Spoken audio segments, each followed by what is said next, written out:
Hey guys, I'm here with Abhijit Kinney of Abhijit Kinney, right? I mean, that's the name of your company. You've probably heard us talk about Abhijit Kinney quite a bit on the podcast. We're really big fans of his. We recently put up a review of Angry Maushi, which I believe now, is this the final chapter or is she continuing? Because there are 3 that you've just put out. So these are the 3 books that have been released over 2012, 13 and 14. So I've kind of ended it as a trilogy right now because it sounds cool and it's just 3 parts. But a lot of people want me to come up with a 4th. But I don't want to come up with it just cause. Till I get a very kick-ass idea and I'm like really convinced that this really needs a 4th part, it probably may not even.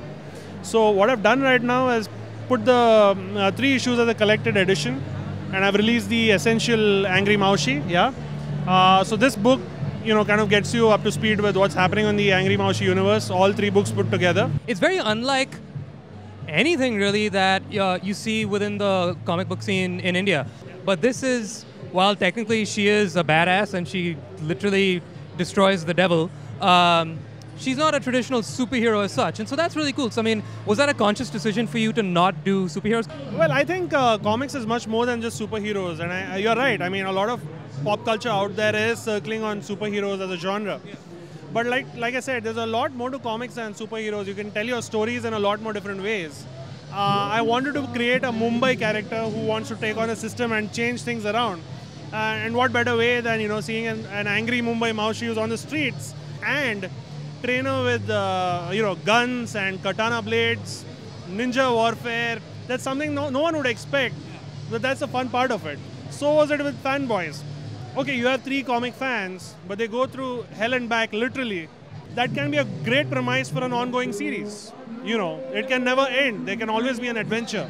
So there will be a Fanboys too? Yes, for sure. I plan Fanboys to be a longer series than Angry Maushi because Comic Cons will keep happening. Pop culture will always be there. Fandom will be there. So will the Fanboys. How tight is the community? Do you guys collaborate often, or are you fans of each other's work? Like, who are you reading from the indigenous authors we have? Like, what are you a fan of? I mean, I love Amar Chitrakatha. I've always been a fan of Tinkle and Amar Chitrakatha, and I'm very fortunate that I draw for Tinkle. Tinkle today, Tinkle I've been drawing since 2004. I've drawn characters that I've grown up reading, along with some new ones.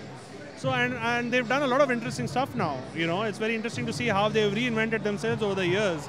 So there's always something very new to read in Tinkle nowadays. Back in the scene here, I think Meta Desi Comics, Chariot Comics is something I love. So Meta Desi I've teamed up with for a couple of titles myself, but I love the other titles also that they have. Chariot, on the other hand, is extremely different. I feel their content is very, very different than any others I can recall right now. So, these 2 titles together, they are called ICBM. I love their work. I love working for them. I love reading their work. I love talking to the guys behind, these brands. They're always amazing to catch up with. So, Comic Cons as a community is not just like, we as creators meeting fans or fans and creators coming along. It's about creators and creators also gelling well together. So that also happens. So there's like a 3-pronged way, you look at a Comic Con as networking.